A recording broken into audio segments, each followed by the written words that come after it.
All right, continuing with the snap, you're simply going to sew around each hole, taking a small stitch in your sample fabric and bring it up through the hole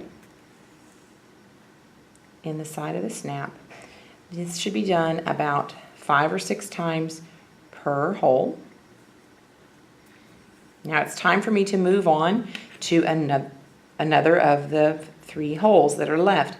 So I'm going to place my needle in the fabric and slip it along in between my layers and bring it up through another eye. Now if you couldn't quite get it through the eye, you could simply bring it out near the eye and continue here, taking your stitches.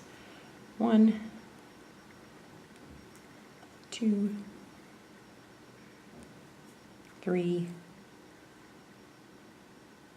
4, and 5.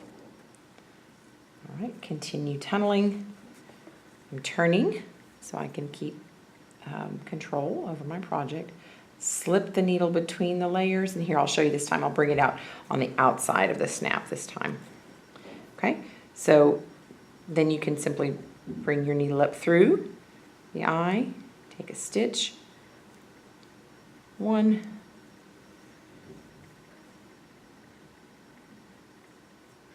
2. Now we should check the back side and make sure that our stitches aren't too large.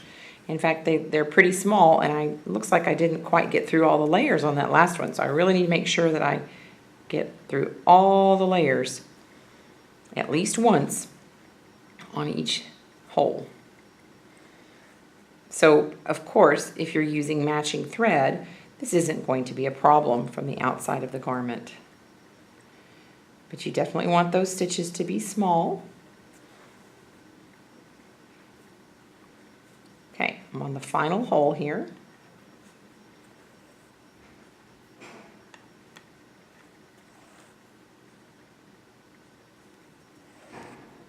Okay, 2 more stitches and then I'll tie this one off. Make sure I get through. I need to go all the way through. There we go. Got it. All right, to tie off, you're simply going to take your anchor stitch right through the base of those stitches, and then now I'm going to tie this one off by pulling and then passing my needle through the loop, pulling tight.